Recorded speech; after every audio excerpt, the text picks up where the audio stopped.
to introduce Greg Holgate, who's President and CEO of OSKA Wellness, and he is going to lead us into this program. Greg? Thank you, Chris, and thank you all for being here tonight. And thank you, Kenobi Martins and the MIT Business Enterprise Forum. You guys really graciously invited us to come speak. And so I have my team here tonight as well. So just a quick acknowledgement. So Bob Ohlweiler, who's our CFO, COO. Brenda Stillwell, who is our Director of Marketing. And then one of my esteemed colleagues and is also an advisor, Dr. Murray Rosenthal. So thank you guys all for being here and for all you taking the time on opening day.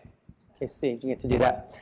So I would like to start first with a short video so that you can understand what our product does and how it changes lives. So if you just give me just a moment here.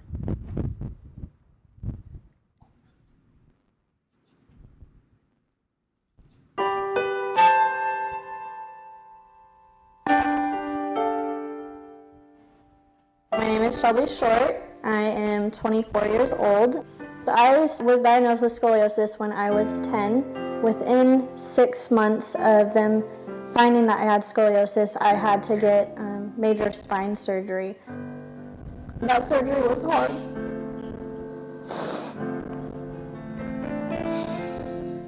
It's hard being in pain all the time.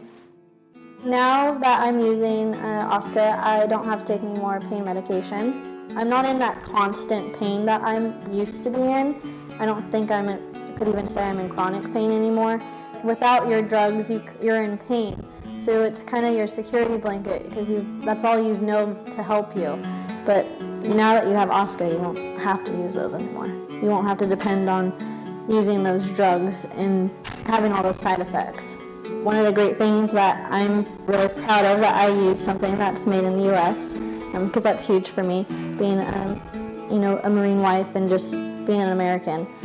It's like comforting knowing that you're not going to be in pain anymore.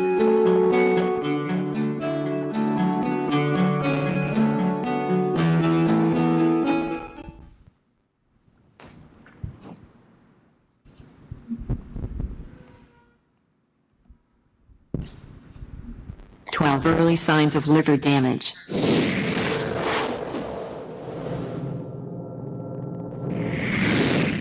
The liver is the largest solid. Thank you.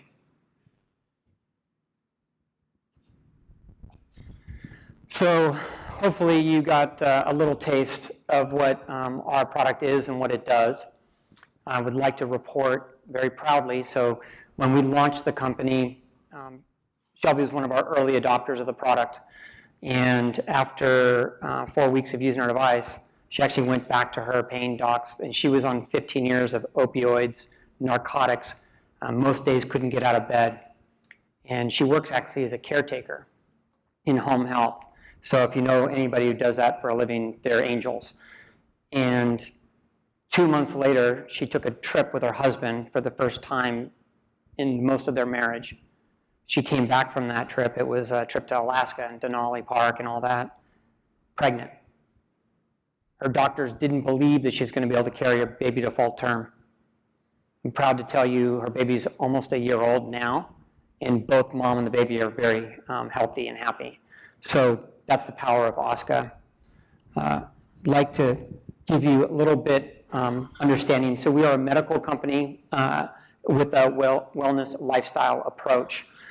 So OSKA is actually not an acronym. It's actually the name given from a koala, that was actually rescued in a bushfire in Australia. And the original device was given to the person that had rescued the koala, and 3 days later, the burns on the koala had healed up. And that koala's name was Oscar, which in Australian parlance is OSKA. So we like to always say, we were conceived in Australia and born in the US. So there's a little history on OSKA. So our whole focus is around a disruptive business and going after the chronic pain market. So to understand that this technology has been around for a very long time. It's been around for 60 years. It has over 10,000 studies. that support this technology, PEMF or pulsed electric magnetic frequency. But typically it's a clinical device. It costs $2,500 to $20,000. So to understand that this is a $400 device that does not require a prescription. So very disruptive. It's a wearable pain product. Key milestones for us. We launched the company in 2016, started shipping our first product April 12th of 2016, very proud to say. Very shortly, just previous to that, we went through the FDA. We got through the FDA in 2 weeks. Why? Because we had a technology and a product that actually could help people get out of pain without drugs, and it was non-invasive, and there was no issues long-term for people using the device. We did clinical trials and published them this year, and we're now into the healthcare channel because we actually have access to that market. We'll talk about that a little bit. So what's our big challenge and what our big ask is for you today here? So we are a startup, young company. We are in business, commercialized every day, selling our product. That's 365 days out of the year. But our challenge is inspiring belief in our product. And so we hope to learn some stuff from you guys today about that. So I already introduced Bob and Brenna to you, and Dr. Rosenthal is here. And so this is the team that helps drive the business. We have about 10 full-time people right now and a few consultants that help us out. But you can see it's a pretty seasoned team here. So what's the market opportunity for us? Well, there's 116 million people in chronic pain. You read about it every day in the paper. It's 1 in 3 Americans. So if you look around the room, you can go duck, duck, goose, and you can see that at least your neighbor or the other neighbor or yourself is in chronic pain, or you know somebody who's in chronic pain. And that, by the way, those are all numbers that are fully reported from the CDC. It's a $500 billion annual problem. So you have not just prescription drugs to doctor's visits to lost productivity, but you have broken lives because of this issue. It's a public health crisis. So most people don't want to deal with this one, but it's the absolute truth. It's 80 people dying a day from the opioid crisis. So that's a plane crash a day. So just imagine if a plane was crashing every day, we might do something about it, right? So all we do is we report about it, but people are not actively delivering solutions to market. And the reality is the number one solution that's out there is the dispensing of drugs. And it's a constrained thing because we've taken the prescriptive drug market, especially on opioids and narcotics, and they've gone from 3 months to 72 hours. So you can't get a script beyond 72 hours anymore. So what are those patients doing? They're going after fentanyl and street drugs and all kinds of other things, or they're looking at cannabis, or they're looking at other things. They're still putting things into their body that potentially are very harmful to them and risky and cause all kinds of other major issues in the market around the country. So how do we look at our markets? So we have a couple different areas that we focus on for our target markets. So obviously the opportunity around pain sits in a couple areas. So there are people that deal directly, you got an injury through work or some sort of incident like that, so there's a workers' comp component. There's 130 million people in this country that are covered on workers' comp. We actually have proven results in getting $400 for our device through workers' comp coverage. So it's a solution that we're now addressing. You have 97 million people taking opioids, almost the same amount as people that are in chronic pain. You have medical practices that are now being challenged to not prescribe drugs and find alternatives. Even worse, they're actually getting investigated and losing their practices in a lot of cases. So you have almost 50 million, 60 million people in medical practices, pain specialists, non-surgical sports docs. These are docs that are working, that are typically your GP that have a sports med bent, but don't do surgery. So they're looking for non-invasive alternatives. And then obviously workers' comp specialists. And then you have these very large integrative health systems, which we'll talk about later. The VA serves 9 million patients annually. And the demographic of people over the age of 45 to 65 is 15 million. And if you're over 45 in the room, which there's maybe just a couple of you that aren't, who doesn't wake up with some sort of niggle to a chronic condition, right? So the really key number on here for us is that people that have inflammation-driven pain, which our device addresses, is 57 million. So if you took all the other numbers off the table and just said, that's who we could talk to, well, guess what?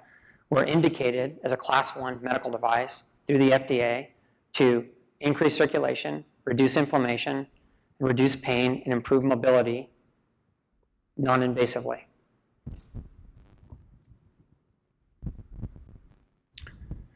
So how do we do that? How do we treat pain non-invasively? So some of you got to see the product early or maybe been on our website and looked at it, but this little device right here, push a button and you might see a little blue light starting to glow on it. So it generates a pulsed electromagnetic field.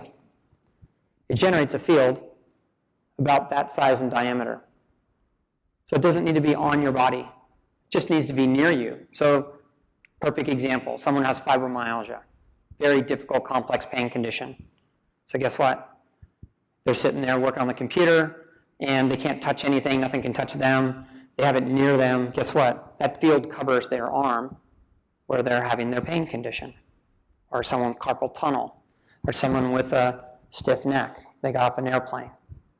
So someone who has spinal stenosis, they can be in their back pocket. So it's very, it's very easy to use and non-invasive. So that's part of the benefit of this. So now you look at the landscape of our competitive areas. So who are we competing with? So if you look up on the board, you'll see obviously opioids and narcotics. So it's a very long-term cost. Most people that start to take them have to take them over and over, and it's a downward spiral, all the way to very invasive pain, painful surgeries. Some of you maybe even had a back surgery or a knee surgery. Clinical PEMF costs $2,500 to $20,000, and it's very difficult. You got to go to the doctor. You got to sit with it. Typically, if you get a take-home unit, they're very large. They're the size of a shoebox with a big mat or coil connected to them. When you get them home, at the end of your prescription, 30, 60, or 90 days, it stops working. It becomes landfill. You cannot turn it back on. This is rechargeable. So micro USB. So you can use as much as you want. And then TENS, you might be familiar with TENS. TENS is a great technology, but it doesn't do anything other than block the pain. It's very temporary, and it has a recurring cost to the end user. So here it is. This is our breakthrough. Our foundation of the technology is based on very sound science, 60 years, 10,000 studies. We are superior to all the other products that are in the marketplace today. We have a unique technology that frequencies on nerve, bone, soft tissue, and edema. It's a single button operation. There's no easier medical device you'll ever see. One button to turn it on and 3 pushes to turn it off. That's it. It's $400. It's made here in the US, and we have our own clinical data to support it. So here's how the cycle works. By repairing capillaries, stimulating collagen, increasing bone recovery, and reducing the pain signal. So when you do that, you make the body use its natural recovery process. So there's our value prop. So the efficacy is there. It's very convenient and easy to use. And the value, when you look at alternatives. So if anybody ever gotten a massage before? What's a massage cost? $100? So 4 massages, you can have them in a day with this. I'm not saying don't go to your massage therapist. What we're saying is adjunctively to other types of modalities, this is your partner to help you fight pain. It helps you with pain management. So what's the future bring for us? So the future is we have an app that interacts with our device. It allows us to create a data platform. So now we're no longer just helping you get your pain managed. We're now providing you a way to interact and understand your pain and also help the healthcare providers and those that love you and care about you to understand how that works. So you have your phone, which everyone carries, and now you've got your OSKA Pulse. You wake up in the morning, wake up and your back is an 8. You say, I've got an hour before I got to be somewhere. You stick it in your pocket, tell your app to go for an hour. I'm an 8, I'm a low back. You go about your way, make breakfast, hang out with your family. Thing beeps, go, oh, I'm done an hour. Oh, now I'm a 4. You take someone from an 8 to a 4, you just changed their day, right? They didn't take a pill, they didn't get a shot, they didn't have to stop what they were doing, they got to spend time with their family, and they move on with their day. And if they want to take it with them in the car while they go, they can keep doing it. So pretty interesting. Why is this important? Because all data is getting served up to healthcare practitioners. So we have a portal that would allow healthcare practitioners to share this information. It's the one data point that still to this day is done analog. They write it down on a chart, and that's it. So now you're going to have this digitally, which makes us a data company on top of just being a pain management device company. So we have IP. I'm not going to dig really deep on this because we are Kenobi Martins, and I'm sure we'll have lots of questions on this later. But really cool, we just got our trademark when Pain Stops, Life Begins. We just got that trademark issued to us yesterday. So that's kind of exciting. Woohoo! Nobody? Okay. Thank you. A little applause didn't hurt. So here's where we believe we have a sustainable competitive advantage. We have an invention, we have some IP wrapped around it, it's modest. The nature of our solution, I've already explained to you what the problem is in the market today. So we're leaner, quicker, smarter, better, and there's never been an adverse event ever reported with this technology, nor with our device. So I'm gonna just check the audience here. Think of anything that you touch today that's actually a good when it comes to healthcare. This device right here delivers that. That story needs to be out in the market. And we're first mover. So no one else is doing mobile, portable, wearable PEMF technology today the way we're doing it. So it's our moment in time. It's a perfect storm. All the pieces are coming together. Healthcare providers have to figure out a way to solve pain without drugs and other invasive technologies. The payers are trying to figure out how do they solve this. So I'll give you an example. Kaiser, who we're now selling product to. The number one reason why they brought us in, not because they think it's the next best thing. Last year, all of the doctors were declined on their bonuses. Why? Number one cost of healthcare inside their system was dispensing of drugs.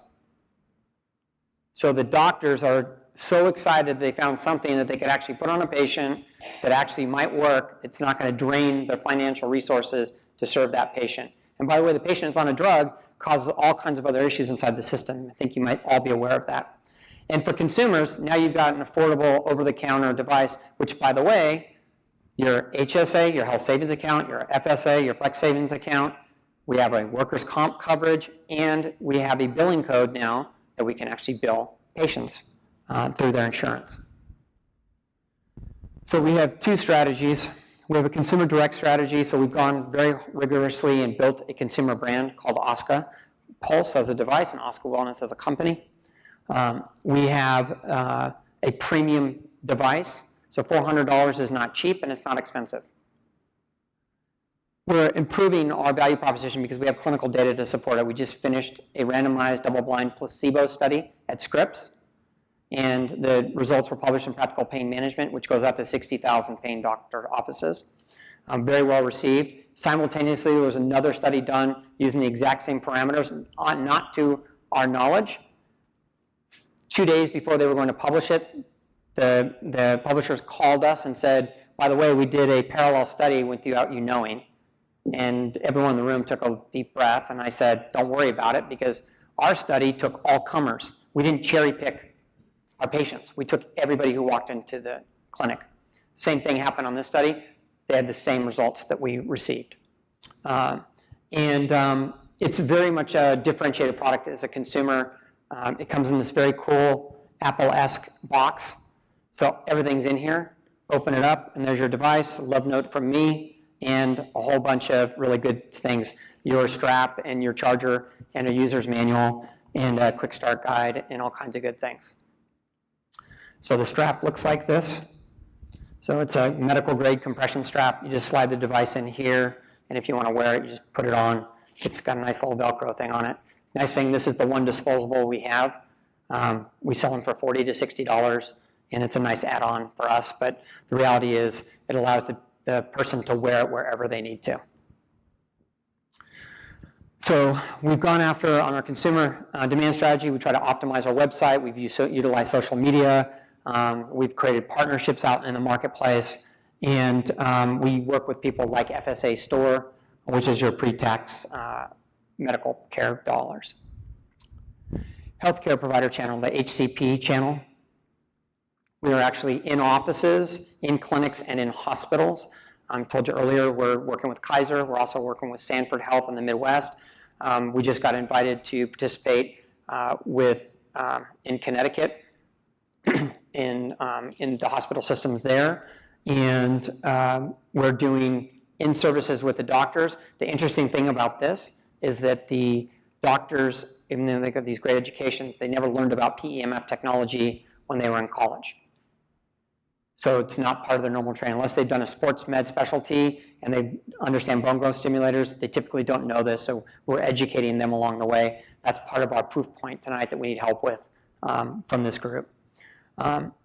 We go to medical conferences. We have esteemed doctors that are specialists in pain management and have got decades of experience on our team to help us.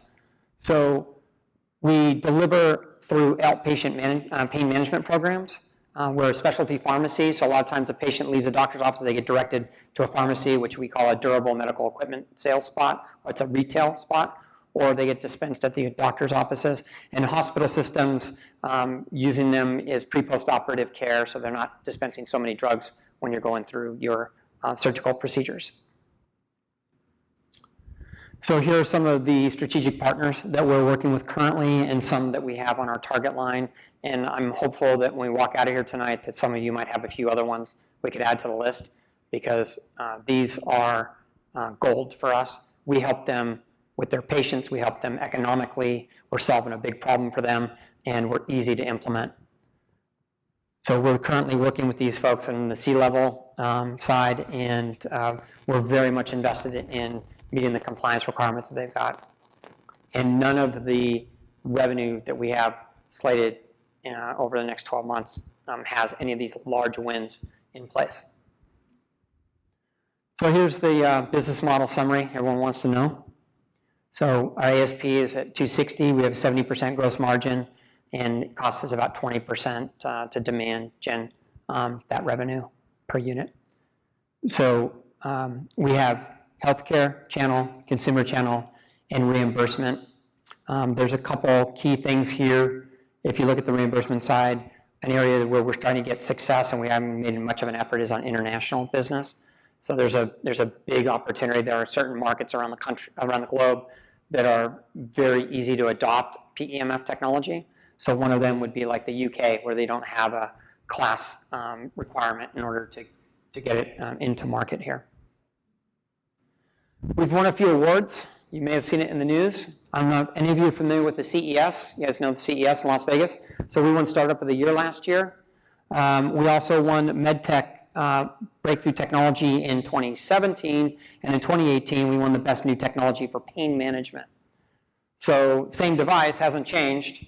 We have 2,000 companies vying for the MedTech Award. We won that, and at the TechCo, which is the CES's startup competition, there were 1,600 companies from 80 countries, and we won. And that's fighting everything from the next Indiegogo to us. So we're very proud of that, but the reality is what it does, it creates more information and knowledge out in the market for us, which helps us go market and sell our product. So these are some of the companies that we competed with in the MedTech innovation. So you saw the testimonial from Shelby. We get those kinds of testimonials daily. It's the thing that inspires us every day to go out and sell the product and get it on people. We have a Dr. Jonathan Koss out in Connecticut who is out promoting this. And let me just real quick side story on him. So 15 years ago, he started buying old bone growth stimulators and retooling them because he's got a mechanical engineering background, electrical engineering background, and started giving them to his patients. These were $2,500 to $5,000 things he was buying off of eBay and on Craigslist because patients would dispose of them and they try to sell them and make some money. He was actually giving away, so when he found out that our device was $400, he started buying them like crazy and dispensing them to his patients. So there's a few Dr. Koss out in the world, just give you a heads up, that are looking for this kind of innovation. We've been in the news a bit. We've been on traditional media, the medical wellness side, tech and lifestyle, and in sports.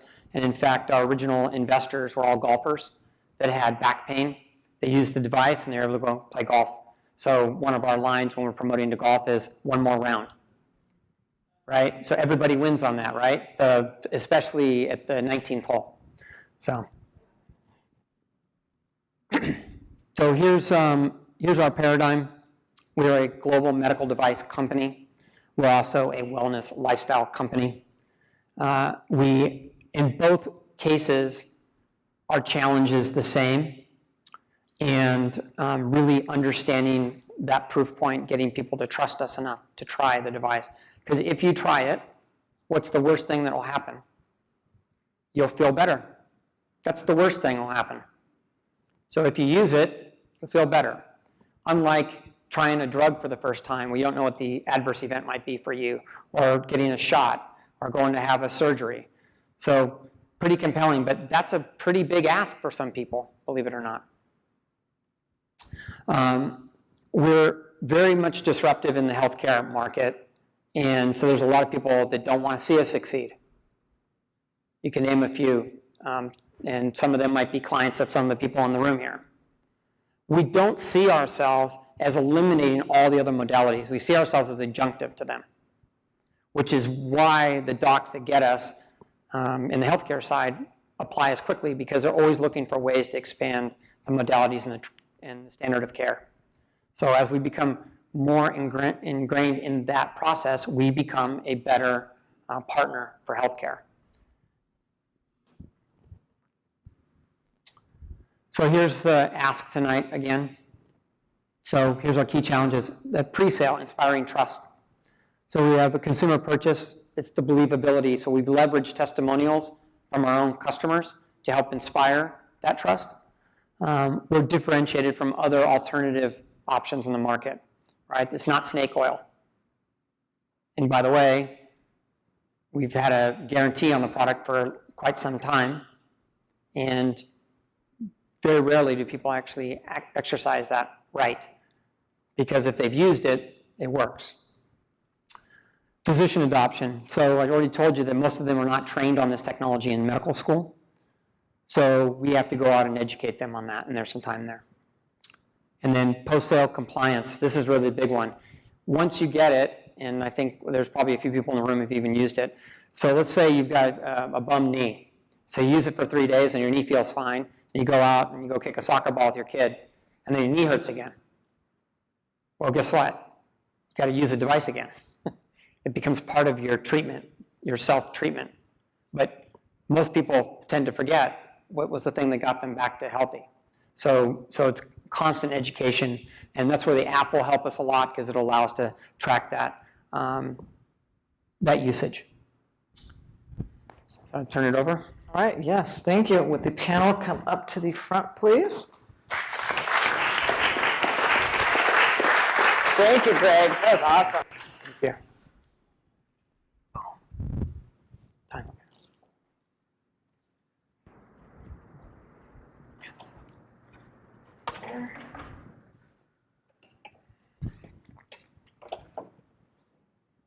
You can see. And if I fall out of the chair, then I'll probably need one of those. There we go.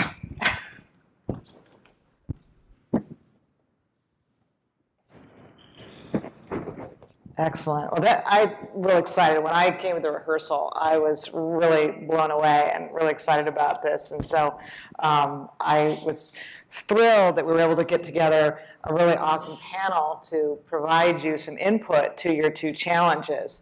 So what we'll do is we'll go around and we'll give each of the panel members a chance to introduce themselves, and then we'll start talking about your 2 challenges, and just recapping what those are is inspiring trust from consumers. And really, it's almost like there's a part A and B on this. You're needing to inspire trust from your consumers and patients, as well as from the physicians and healthcare providers. So really, that's almost 2 separate challenges right there. And then your other challenge, which you just talked about just a second ago, is this post-sales compliance. How do you get people to keep taking it, keep using it, I guess is a better way to say it, keep using it, and then coming back to it again when they've, sort of gotten back into that mode where they have pain again. So I think those are interesting challenges, and I think our panel is in a really good place to be able to provide some feedback on that. So my name is Kathleen Glass. My company name is a funny name. It's Oinkadomio, and I focus on helping companies with sales and marketing challenges and aligning sales and marketing. Tyler? Tyson McDowell, Managing Director, lead Wingman Venture Studio, co-found software companies moving human behavior at scale with software. I was in healthcare finance software before that, sold that to private equity a couple years ago. Summer? Summer Rogers, serial entrepreneur, worked with startups almost my entire career. You have my bio. I'll say, in addition to that, some sort of relevant experience. I was one of the founding members of the Quantified Self movement, in which individuals quantify their health when healthcare has failed them in some way, or they feel that it has failed them, and so they take it upon themselves. Also was the director of wearables for a company called Optimal Health, in which we use different wearables for different indications where folks just didn't see success in the typical treatment that was available. Good evening. My name is Scott Silverman. I'm the CEO and co-founder of Confidential Recovery. We're a licensed, certified drug and alcohol substance abuse addiction treatment center. And I deal with the opioid crisis every day and families. And one of my new friends is the medical examiner, because most people just aren't making it ER anymore. They're going right to the morgue with issues around fentanyl and the substituting. And there's a big swing with the CMA and the AMA, American Medical Association, to get doctors and script writers to slow down. And they don't have the tools to provide their patients or the knowledge and what to give them unless they're really involved with it. So I was excited when I got a chance to be part of the panel tonight, listen to your presentation. And I think that we're going to be good friends, because I think there's not a lot out there right now, and OxyContin is now being taken out of medicine cabinets by drug seekers, and those who can't get their prescriptions are picking up drugs on the streets, heroin and other substitutes for it. And I think we need to move quickly, because right now, your data, can you hear me okay over there? The data shows that the deaths per day, that current data is roughly 10 people per hour, which is 240 a day. So that number has really grown in the last 3 years exponentially. So at the end of the day, we're losing a lot of loved ones and families and friends. So I'm excited to be here. I look forward to giving you feedback based on what I think and see. But everything you said sounded pretty good to me. I'm ready to buy one. Good. We got plenty to sell. You take PayPal? We take all forms of currency. Very good. Cryptocurrency, everything, Bitcoins. So what we're going to do for the next half hour or so is have the panelists provide some feedback on your 2 challenges. And also, we may have some questions for you as well, and as part of that discussion, Greg, to help us kind of form our ideas around what we suggest you might do to address these challenges. So to start that out, I think it would be helpful, I'm just going to go down the panel again and ask each of you for a couple of thoughts or suggestions, just based on your background, that you might want to kick that off to give some thoughts to Greg. Sure. So the first thing that strikes me is the wellness community and the physician community are highly divisive subsets of a whole, and the people in the middle are actually the meat. And both of them kind of think they're both either quacks or annoying. This looks like, to me, a ice pack. It feels like maybe a wellness association might be a challenge for consumer side. It's not a majority wins type of thought process. And on the clinical side, if doctors are going to be your distribution channel, they want to see mechanism of action. And the fact that it's, legacy and bone stimulus, bone growth stimulation, and you got 4 things on there, collagen, et cetera. I think people believe in nerve interruption through electromagnetic fields.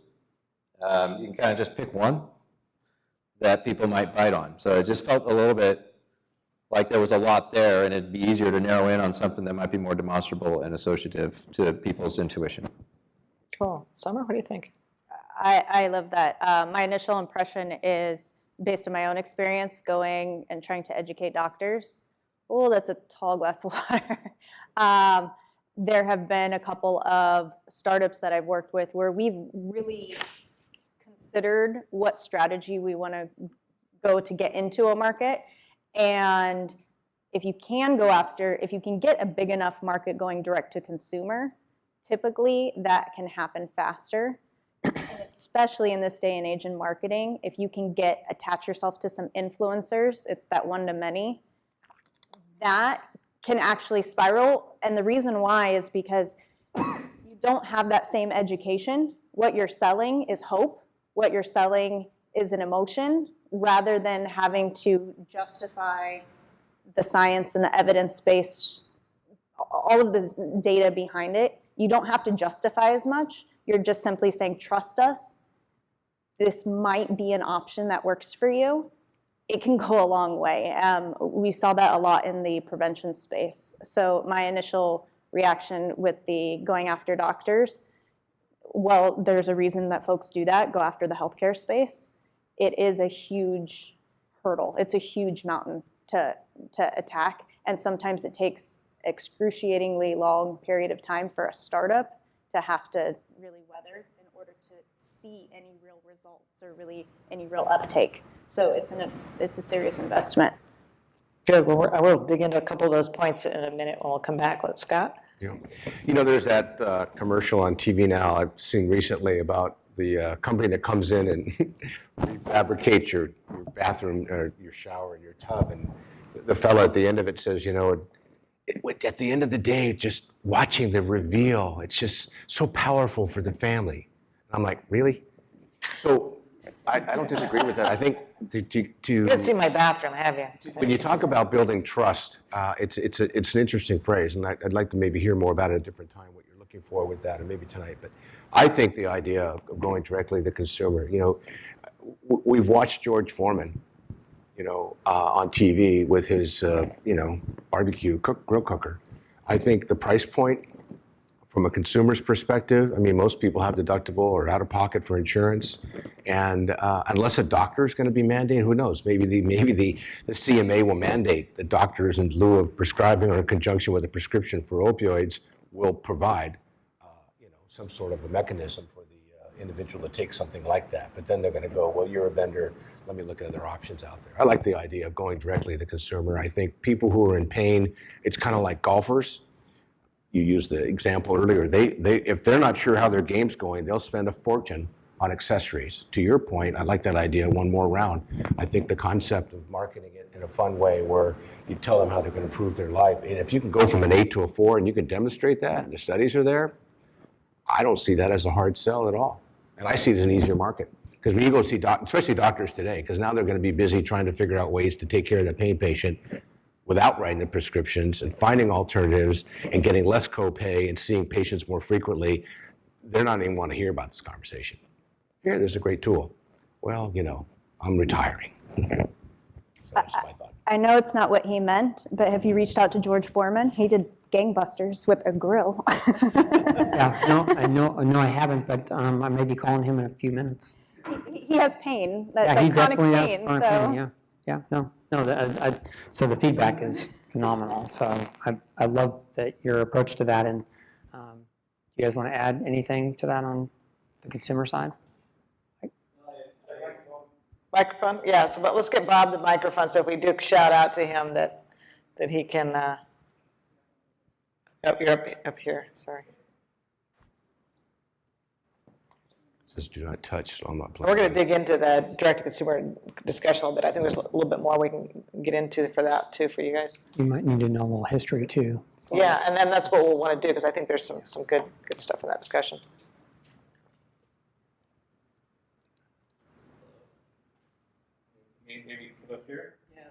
There you go. Are we good? Are we good? Yeah, so, one of the challenges that we struggle with of the importance of the consumer over-the-counter channel versus the healthcare channel. When you think about appealing emotionally and going directly after consumers, you do have to move to that emotional area. There's so much noise out there. There's so much snake oil. There's guys who are selling products similar to ours. There's And they have the crystals. Yes. Yeah, and it's like a kind of. so much stuff out there. And we believe in the direct model to consumers for sure, and it's part of our strategy. We saw the healthcare channel as a complementary channel that provides a halo to our consumer channel. We learn by interacting with docs and listening to docs. A consumer maybe comes to our website and sees the same example written in consumer speak as they see on the website written in physician speak. That's kind of where we've moved to from a target standpoint, because we felt like on the consumer only emotional appeal there was so much snake oil to cut through, and we felt like we might have to spend so much money to break through that. So that just it's something we agonize with all the time, and with Brenna comes from marketing at like Jenny Craig, marketing emotional hope to consumers, and her instincts are fabulous there, and we definitely want to go down that path, but we're really trying to take advantage of one channel providing a halo to another. Yeah, okay, well, let's dig into that. Thank you, Bob. Let's dig into that a little bit more with our panel, because I think there's some interesting points in that. And I think this could go to either of you on this, but I'd like both of you to comment on, you mentioned, someone mentioned influencers. So who's a good influencer? And I think there's so many different ways to look at that. I think it's real important to really nail down what is the right influencer for this sort of thing. Well, you mentioned Jenny Craig, so that's fresh to mind. Jenny Craig worked with Body Media, you may be familiar with, right? Body Media was a device that was worn on the arm, kind of pre-Fitbit days, had 4 different integrated sensors versus the single sensor that originally was in the Fitbit. So it was a superior device in many ways. With Jenny Craig, they sold out way before. They integrated with Jenny Craig, sold out, like, they did amazingly well. It was very highly desired. But then Fitbit had the channel of Target, and then that was, game over for Body Media, so to speak. I'm speaking in broad strokes. So I'm mixing distribution channels with influencers here, but essentially influencer is your means to a distribution channel. So in that kind of context, that's really kind of the decision that you're looking at. I thought that Body Media's partnership with Jenny Craig was phenomenal. Like, that was going to be a game changer, and it was just selling off the shelves, and they were integrating data, and it was now evidence-based. It just seemed like it was something that really was a cornerstone for the wearables market, a game changer. And then, Fitbit started moving in and went straight to consumer and put it on the shelves of Target and on Walmart. And I think to that point, there is this space where, yes, you're appealing to the emotional, state of someone, but what it was is people trust Target. So if Target is trustworthy, then so must this product be trustworthy. And so when I say influencers, well, that word now means many different things. You have YouTube influencers and all of these folks. It's the distribution channel of where you eliciting trust from. And I think that's at the core. You mentioned trust. That's at the core of what it is. So who can you align with that you aren't snake oil due to that influencer? That influencer is giving you that authoritative kind of mark for you guys. Yeah, so part of the influencer model that we've done in the past, I'll just give you a short history. We started an affiliate program. We went after chronic pain patients that were advocates in these very large forums. They play on social media, they play on direct media, but they're also not controllable. And so there's other ways for us to go down that path, so we pushed pause on that for the exact reason that you are shaking your head, yes. So there's opportunity for us there for sure. I think putting yourself attached to a face or a name for a brand where we're at right now potentially could be catastrophic. Like a sports 'Cause if- figure. like You're sports talking figure. about like a sports figure, Figure, something right? like that. If they have a bad night. Well, and it can also pigeonhole you. I mean, it goes either way. You could go down one fork in the road or the other fork in So I the don't road. know if that necessarily inspires trust, but one of the things we're doing right now to help inspire trust is we're working with the VA. And the VA currently uses this technology, and they're scripted at $2,500 a month. It's a giant box, and you can't go anywhere. And at the end of the script, it's usually minimum 3 months to 6 months. The VA spends $7,500 to $15,000 on a patient, and they don't know they're not really tracking results on it. So with our device, they could actually track results and have some, much better patient outcomes. So we're moving down that way, and they actually approached us about doing studies with them, and then the NIH has approached us, and we're set to do a study with them in early 2019, which will give us a kind of a very large opportunity to talk about how the efficacy of our product works on patient. So that's part of what we're doing, but in terms of the consumer direct, those things, VA and NIH, resonate, I think, with those customers, but they're not a George Foreman-esque approach to it. And so I've been hesitant to push that direction because of my experience in consumer products, but I think it's a really good point made, and I think we need to understand that a little bit better. Yeah, Tyson, I think I'd like to hear some thoughts from you. A couple of things that are coming up for me. We've talked about stuff that's about casting a net and trying to convince consumers to trust. You only need to get people with chronic pain to trust you. One of the big challenges in chronic pain, MS, a bunch of others, is instrumenting someone's emotional belief in their current state and having something trackable. And so we've got lots of devices that we use and survey instruments to try to get people to track their pain and do correlative analysis. Happens a lot in headache studies also. And that's terrible. What's interesting about your device is there is a reward mechanism for reporting pain.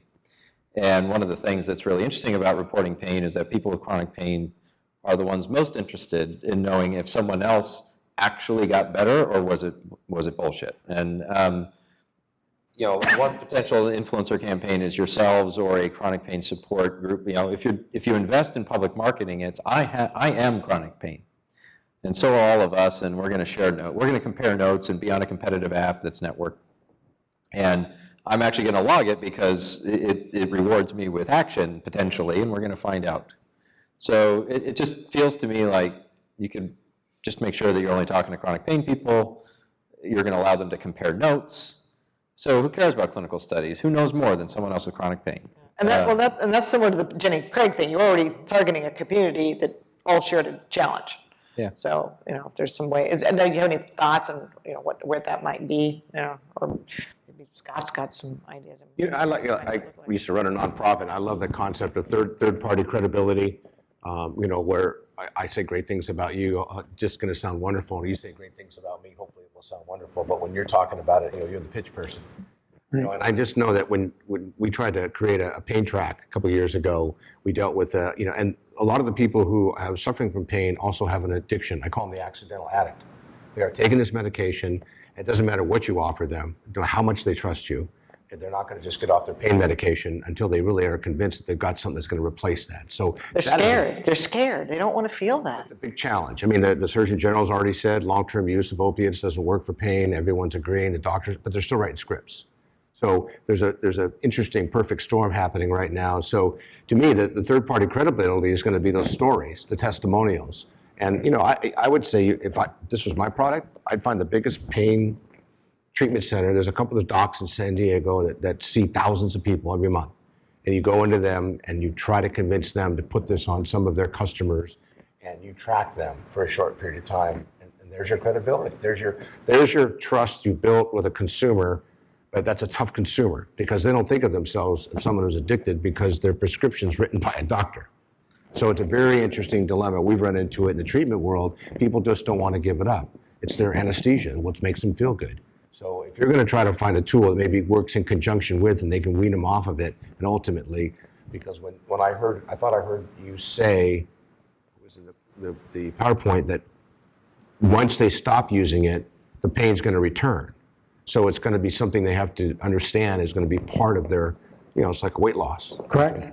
Correct. You're going to have to keep it with you all the time, maybe not use it all the time, but for $400 somewhere on your body, I mean, that compared to some of the things that people have to go through to deal with pain, and the medication is killing people. And the substituting is killing more people quicker. So you've got an interesting consumer out there right now that's probably going, help me. So it's an interesting time that 2 years ago, you couldn't probably make that same statement. Yeah, Summer? Can I ask a question? Are the users coming via doctors then? Like, is your consumer base trust the physician, trust that individual that they're seeking assistance from for pain management? Because that's, in a broader sense, that's one of the challenges in not pain management, in the healthcare space, is that many patients are saying, my doctor doesn't understand, the healthcare system doesn't understand. So you're butting up against that by, not only do you have this big hill to climb educating doctors, but then you're asking the doctors to serve as the authoritative figure for your product in a situation where maybe the patient isn't there. I don't know what the specifics are for pain management, if pain management patients are more trusting of their doctor because they're looking for solutions, or if that deviates at all. Good. Marie, do you want to take a crack at that? Oh, microphone. Wait for it. There we go. So that we can capture you on the video. So if I understand the question, it is whether pain patients are more trusting. I am both physician and patient. I've had 5 back surgeries. I probably have more devices at home than this whole group combined. I have everything from infrared, ultrasound, et cetera. When I first tried this device, I said to the friend of mine that recommended that I think about this company, and I am an investor, that's my disclaimer. I said, it doesn't work because I'm used to TENS units. I have a very sophisticated TENS unit at home that has biofeedback. It'll actually show you where your area is and then treat it. The problem is that exactly what was said. Yeah, it treats it and it numbs it, but it doesn't treat it. So we have to make a distinction between getting an effect and a treatment. To me, a treatment is, I'm sitting here talking to you, I have 0 pain, and I just came back from a 20-hour flight. So patients, instead of using the word trust, let's use the word dependency. Because I think the pain patient is more dependent on their physician than most docs are, than most patients are. The doc has a lot of power. Docs get overwhelmed. I mean, if you look at the psychology from the doc standpoint, these are revolving door patients. It's 80-20 if you're a primary care doc. 20% of your patients get 80% of your time, and they're usually pain patients. You can't think of pain unidimensionally, because pain is also a sleep disorder, it's a mood disorder, it's sometimes a body image disorder. It's multifactorial. I just sent Greg an article before I came over here, comparing patients that get sort of rudimentary information and those that get information on the neurobiology of pain. They actually gave patients that information, and it really helped them when they understand. The docs don't have the time. Writing a prescription and giving a pill is an easy way out. And in the 90s, the docs were BS'd about opioids. There was a whole lecture series that came out, a couple of minor studies that said, yeah, you can use them ad lib, they're safe long-term. It's nonsense. If you knew from a neurobiological standpoint what these drugs did to the brain, you'd wonder how the hell they ever got used long-term. It's a travesty because they actually can enhance pain over time as you raise the dose. So we're talking about a broken system. And I love everything that you're saying. So how do you go into a broken system? And how do you convince people who have a cockamamie idea if they're trying to treat pain alone? Anybody that's got real chronic pain should be seeing a team, first of all. One person can't treat chronic pain. It's just not possible. I think one of the problems that this device has is twofold, or there's two problems. It doesn't work right away, so you've got to understand the neurobiology so that you can hang in there a little bit. And it treats so many different kinds of pain that most docs won't believe it. Yeah, well, let's take it back to that. So I think that's a really good, thank you so much. And I think that's a good jumping off point because it brings us back to the doctors and the medical care systems. And so what I'd like to do is, we talked about medical care systems being a challenge, but maybe there's another avenue. Scott mentioned, there are certain kinds of doctors that, kind of become advocates. So I think we want to explore that. The other is that, there are certain types of healthcare systems that perhaps, are better tailored. So I'll throw out a couple, and then let's talk about them. I was talking to somebody beforehand, and we were saying that something like a Kaiser, the doctors are captive, and so if something comes down through the golden purchasing directive, while that might take you a year and a half or 2 years to get through that because you've got to go through your tests and all the purchasing rigmarole and all that, the budget cycles and stuff like that. But then you've got a captive. But what about, are there other, and maybe from you guys' experience, are there other groups, like I know that there's a lot of private equity roll-ups with physical therapists. I would think physical therapists would be like, yes, I'll try that. That's awesome. Or sports medicine clinics or things like that. So maybe there's another more receptive avenue in, and going back to, physical therapists are already mostly dealing with people with pain, and so are the sports medicine group. So maybe we can talk a little bit about, maybe there's a subset of healthcare systems that might be easier to get to. Just one thing I want to just say, we're focused a lot on healthcare. Going to physical therapy, we did, I've been there a lot with businesses. Adherence is a serious problem across the board. They go to the physical therapist, they don't come back to that either, right? They don't come back, they don't listen. Yeah. I mean, part of this device is about consistency and sustainable use. So it's incumbent upon you to create adherence by creating community. One of the biggest powers is through social engagement. I'm not saying like Facebook, but just social engagement, social influence is basically the number 2, in my opinion, driver to sustainable human behavior change. Number 1 is a very substantial financial incentive, which you don't have here. I can tell you that especially in physical therapy, just people don't even do the physical therapy. They're not going to do this. One other just element that comes We're very up. positive and supportive, aren't we? That's why a lot of them are fitness trainers at CrossFit too, because that's more sustainable. Consumers like CrossFit. Oh, there we go. Maybe there's a Themselves, channel there. as opposed to being told what to do. Go in the little kiosk at the CrossFit place. But one other thing, just I hate to derail the question, so pull it back. Booster shot, TENS is booster shot to this. Yeah. Correct. Even a narcotic is a booster shot.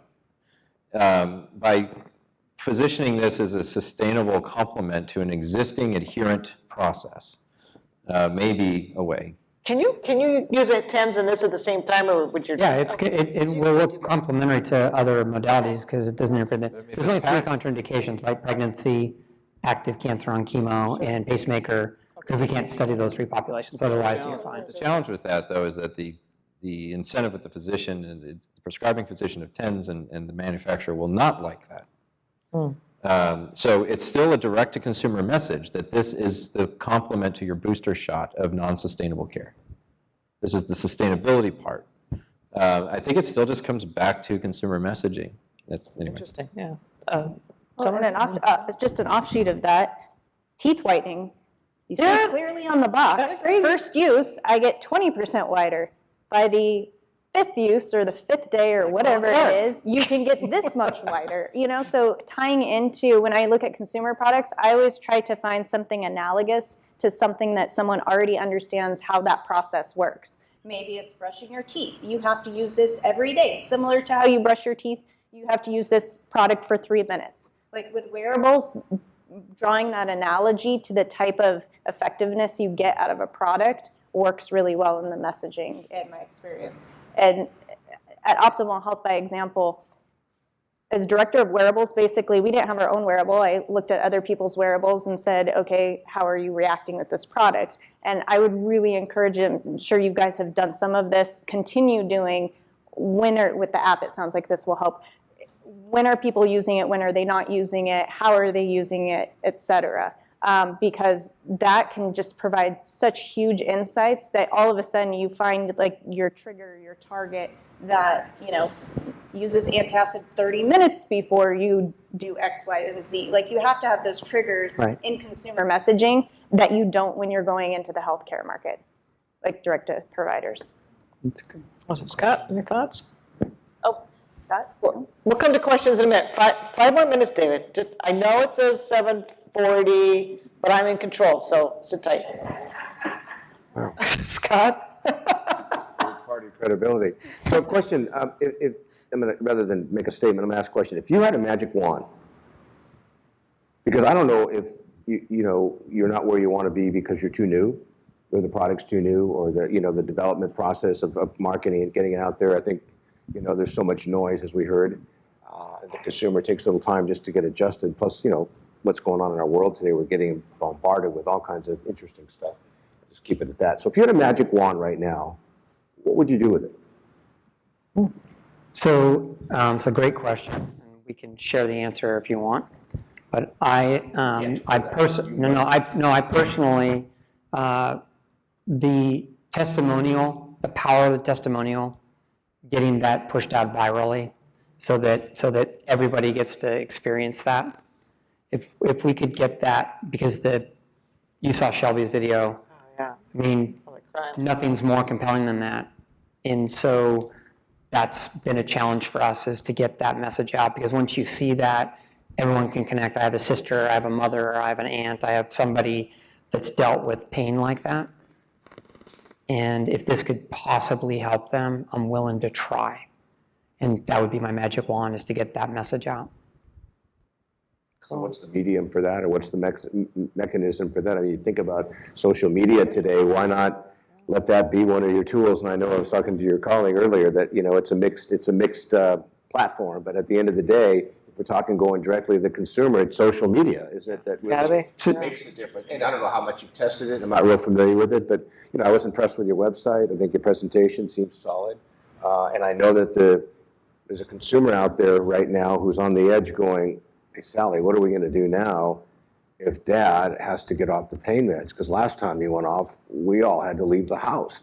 Yeah, so as we're waving that wand, right, so getting that message out. So I think the vehicle, and I don't disagree with social, but I think that people are still looking at traditional media and want that validation. And so I was just in New York last week working with our PR team to get in front of all the major media, so CNBC, the CBS, and the conversation, the conversation was exactly, the conversation was, you're reporting about the opioid epidemic, but not one report that I've seen talks about solutions. Yeah. So I'm not saying we're the solution, but we are a solution. So why isn't anyone talking about the potential solutions?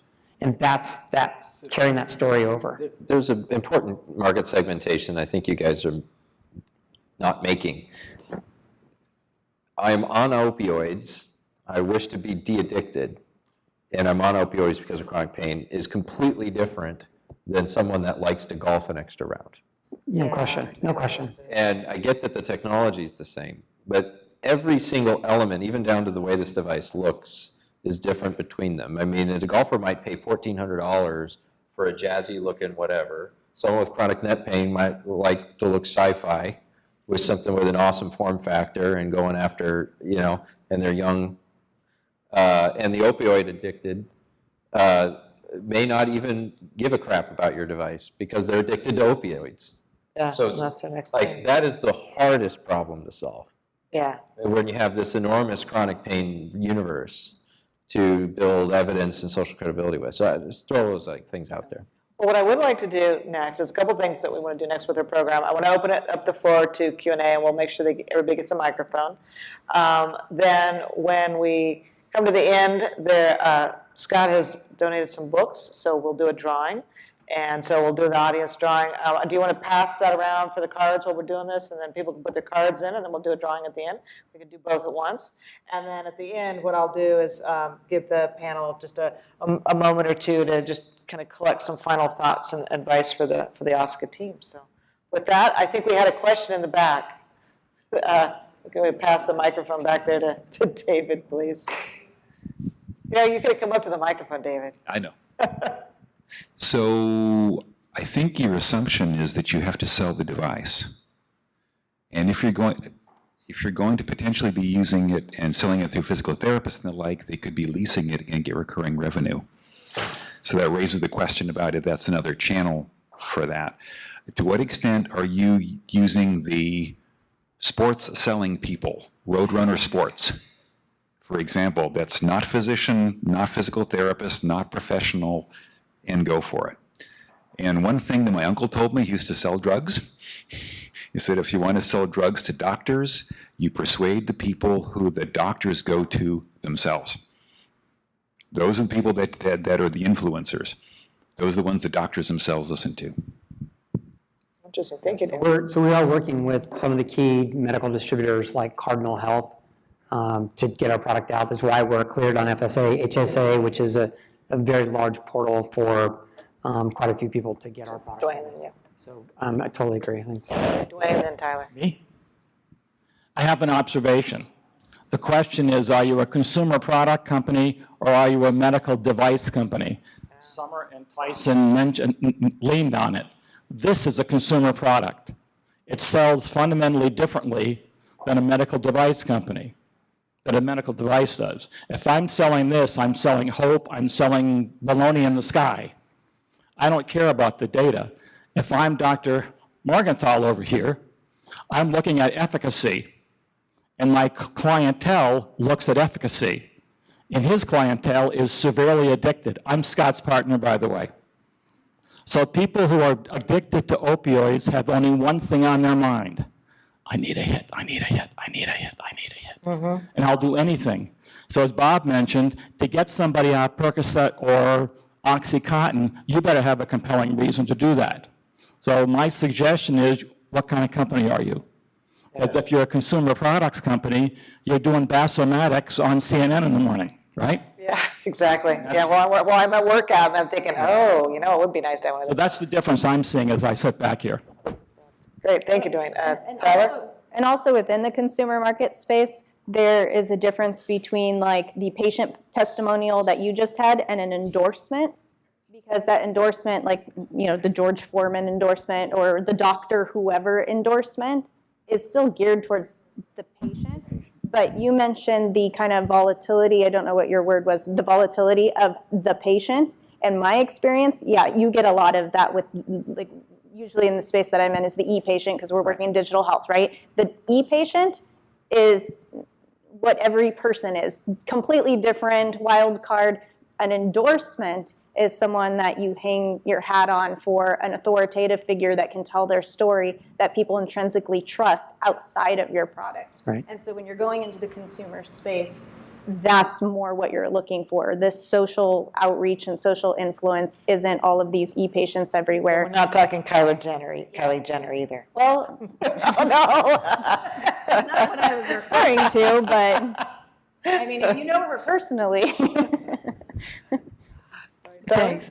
So I want to talk about consumers for a minute, because I'm a chronic pain patient who does not take medication and does all kinds of alternative things to not hurt.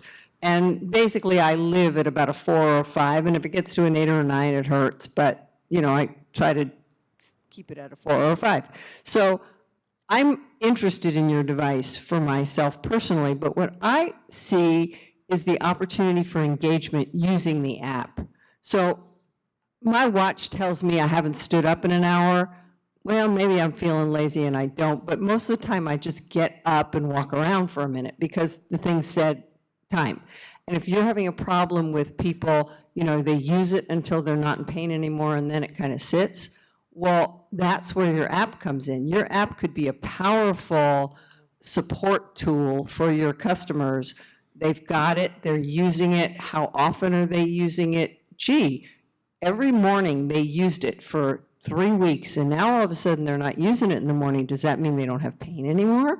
Or does that mean they just put it in a drawer and forgot about it? So I think if you could work on consumer engagement, on customer engagement, from the point of view of you're out of pain, but don't forget that this is an ongoing process and you need to you haven't eliminated the source of the pain, you've just eliminated the pain, which is wonderful. I would love it, my pain, nobody's gonna fix my back again, but if somebody could keep me out of pain or remind me when I'm in pain that there's a solution and it's sitting over there. Or like take you from an 8 to a 4. Well, yeah, and I mean, there are mornings when I get up and I'm in a lot of pain and I don't do what I need to do to feel better just because I get sidetracked. So I think if you can work on your app and real engagement on a regular basis with your users, something that's personal, something that's like, they've used it every day at this time, and all of a sudden they're not using it, and that's algorithms, that's not something I know how to do, but it's doable. I think that would go a long way. Now you're not talking about trust, you're talking about results. So I would think about that, because I think your patients will be your influencers once you hit a critical mass. Well, and you could start small in the influencers. I was thinking about Tyler. She kind of knows everybody on the planet, right? Or at least in San Diego. And, so if Tyler used it and it was great, she'd tell everybody with a microphone all about it all the time. And I actually, after I found out about it, there was a gal that I know on Facebook who's injured her knee, and she's a startup entrepreneur, very, very prominent, very visible locally in the community and on Facebook. And I'm like, you should try this, because I can guarantee you she'd talk about it if she did, and especially if she got back into her running. People would be like, oh, why are you running already? Because you were talking about it. And then there's another gal I know who has a radio station, and she was complaining about she'd fallen and couldn't run because she'd hurt her arm. And I was like, you should try it, and it's like, because those are the people that'll talk about it in an authentic way and are already out there on social media, and you don't have to worry about them being some sort of weird sports authority. But that's how that groundswell kind of will, take place. Oh, good, we got some more questions. Gentleman back, one more back there, and we'll come back around and over here. So I have to confess, I'm looking at this through the lens of pharma marketing. You've got a clinically proven product with an outstanding safety profile, right? So I had a whole host of questions, but I'm going to try and whittle it down to 3. Number 1, have you targeted key opinion leaders within the pain management community that's part of the healthcare provider segment? That's number 1.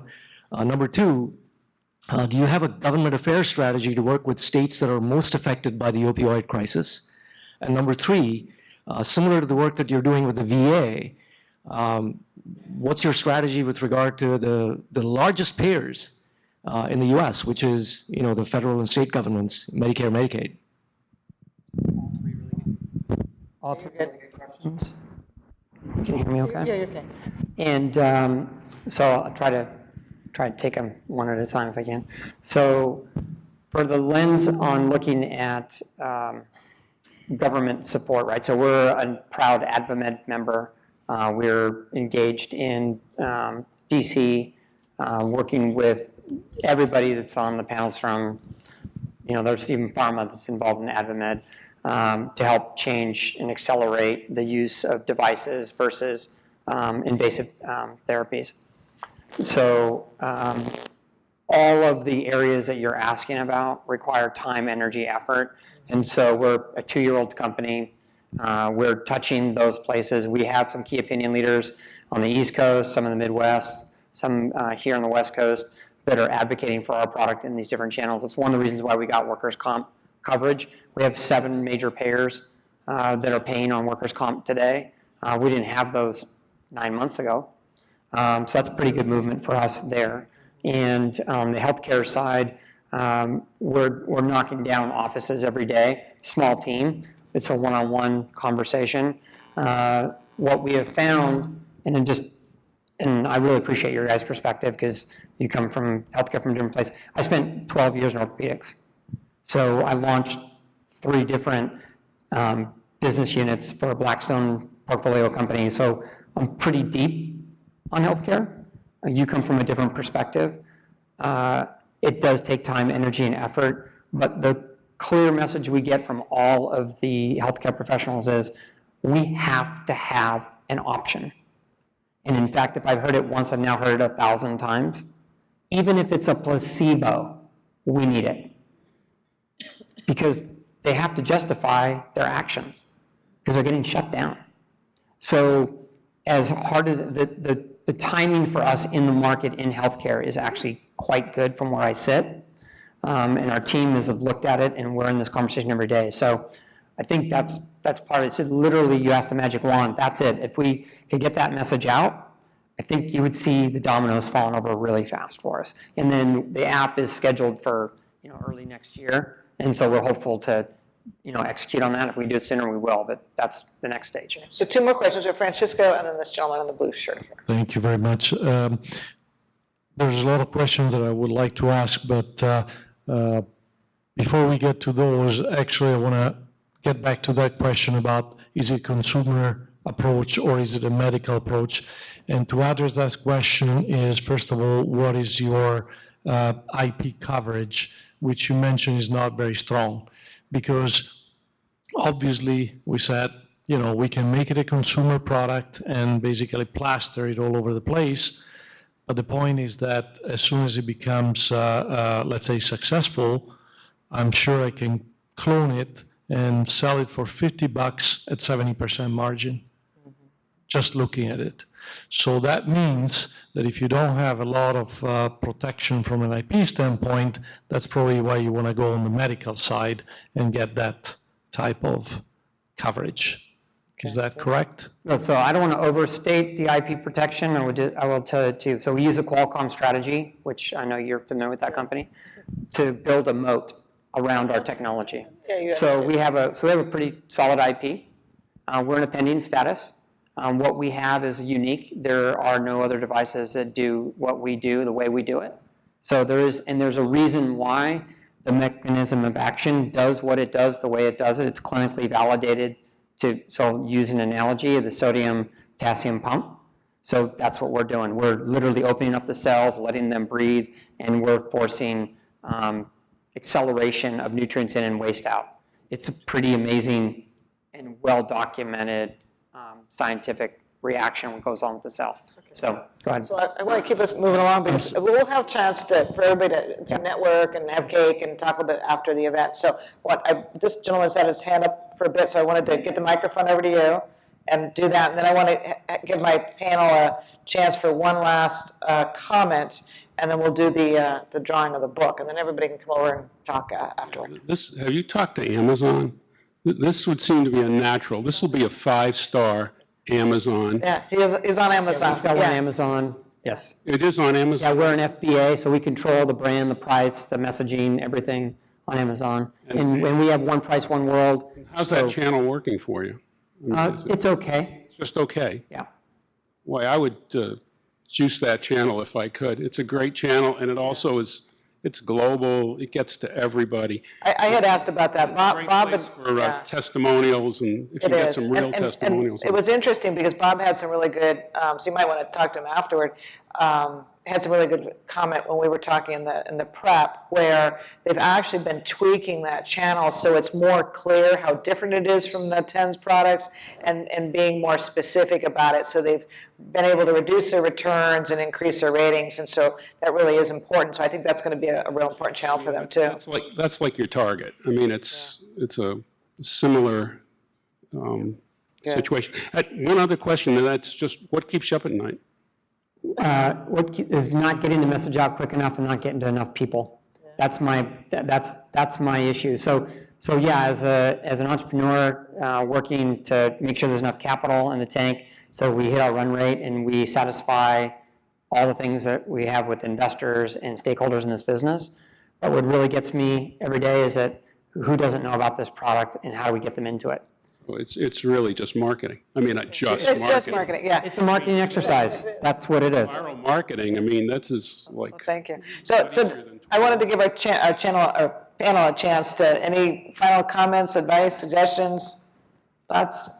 Scott, let's start down with your. I'm lucky I don't have any pain yet, but I know I'm going to have some eventually. I think Tyson's point was a good one. If I'm in the business, I want to save lives. And to me, when somebody schedules me to come speak publicly in 3 months, I count 240 people a day, and I add that up, and I realize how sad that can be. So, and I want to associate myself with things like that work and help save lives. And so at the end of the day, I think if that's your mission, Because I think the medical world is shifting so much right now. And I think there's a good point there. Not everybody is out there on opiates, but in 2016, a little factoid, 264 million prescriptions for opiates were written in this country, 264 million. So people aren't about to just go in, and I'm part of a nonprofit that's going to help people get that medication out of their medicine cabinet. But people aren't just going to stop and go, oh, let me put a battery in that thing and plug it in and I'll get rid of this. So that's a learning curve that's going to take a little while. And I'm not sure the best way, whether it's the medical world or the healthcare world, but the sports idea. I mean, you see these athletes on TV wearing copper socks, copper underwear, copper bracelets, and all of a sudden there's, seasoned pros have been beat up with concussions and they're out there just playing like teenagers. So, that's the George Foreman idea. That's going commercial, getting Amazon, going viral. That's one mechanism. If it's the healthcare, and of course insurance industry, it's going to be a tough climb. But again, you're 2 years old. I don't know what your expectations are, but I think that you've got a product and there's a demand out there. So then the question is, how do you make those connectors happen? And who is your real consumer? And then how do you get that message to them? I mean, you said it earlier, if you've got a budget for public relations or you've got a budget for advertising, by all means, you put it out there. You have that choice. A lot of times startups, from what I understand, we didn't. We had to do it by bootstraps. And testimonials were the way to go. Or getting on, I'm a subject matter expert. I'm on KOSI, I'm talking about this. And I get 4 or 5 calls when I do it, but there's thousands of people suffering. Yeah. So good luck. Summer? I think there are good case studies out there in the wearables market that you can look at. I'll go back to the Body Media and the Jenny Craig situation. Body Media had a version that they really pushed to be like their clinical version. They spent a lot of resources trying to get feet on that, and it just was, they're gnawing the entire time. They finally dropped that. They connected with Jenny Craig, and I see the analogy here of, in the same way that Body Media went after Jenny Craig, which are individuals that are looking for a specific, to lose weight, you can go after consumers that are in the, kind of this opioid crisis. You could go after those folks, and you're looking at one specific thing. This is such a broader market than that. You can have somebody come in, like a Fitbit, in this analogy, have another player come in like Fitbit that all of a sudden literally takes over. He wants to be the Fitbit. And that is my concern. That would be my concern for you. I don't think this is a marketing exercise at all. This is a strategy question as to how you're going to spend your resources in order to get to that path. Body Media was a bunch of really smart folks. And, it just ended up, they made a choice, Fitbit made another choice, and look where we are today. In the same way, you can go after, thought leadership in the space, government, all of those things, from what I've heard, in my opinion, should be supporting the consumer to allow them to get it. So yes, getting, your codes so that it can get reimbursed, getting FSA, all of those things, taking that next step to getting Medicare, Medicaid, or whatever that may be, are simply a mechanism to allow a shorter and easier, a smoother path for the consumer to get the product. Correct. Pain management means so many things to so many people. How many people have Fitbit that weren't looking to lose weight per se, whether they needed to or wanted to or not, according to their doctor, right? So that would be my concern for you, is that you're taking off, biting off chunks maybe in the government sector and going, after thought leadership and going after healthcare and going after that whole institution. That takes a lot of resources when you could be going and blowing up in the consumer space somewhere else. And that also then filter back into healthcare. So it's which step do you take first and how do you allocate those resources and at what stage? So that would be that's the big, the big decision is which direction are we going to go on this? And then it's a matter of, there's so many different case studies of wearable companies now that some have succeeded and some have fallen flat, regardless of how great the device was. Right. I've seen some really good, solid science just not get legs. Tyson? So you said you just want to get the word out. And I saw a lot of different words. Even the patient testimonial, I don't buy into that. That's not me. Just giving you an example. To me, it's obsess about every single user being wildly successful and having that evidence be shared. I sold to healthcare for 13 years. I generated the majority of what I have today by selling to hospitals in the United States and doing direct-to-consumer financing for patients. And then now I do consumer stuff on this, to the studio. But and I'm not a huge fan of consumer, by the way. I love big enterprise. In this case, Sell lots at once, yeah. And Tyler's right, the app can't be understated. I'll just paint this briefly. There's a whole lot loaded into it, but I'll just say that, and I'm not recommending it, but this is just an example of how one might do this. Someone uses this thing, it shows up, the app wakes up, and it gives them a program, and it's really an instrument of pain rate. It's a built-in post, share to Facebook, Twitter, etc., that says, I am chronic pain, who else of you are, and watch my progress and celebrate my success. Have it automatically post the results, and then at the end of the program, say a 4-week adherence program, if you say, your adherence was spectacular, we would love to buy your data back for $20. And which also, by the way, gets you around GDPR automatically, because you have a transactional incentive that's direct to person back, you repatriate your data to yourself, and then you cause them to make a social post that shares that success and invites people to cohort together in a new social media group, and then that data gets shared as a public clinical study. So that whole litany there, those types of things are now possible, and the viral effect on that, just, you just look at average followers that people have, and if you're really 1 in 3 in the United States in terms of chronic pain sufferers, that's a really good candidate for kind of blind viral sharing of data. I really want to thank the OSKA team, Greg and the team for opening your kimono, sharing your story, and getting feedback from total strangers.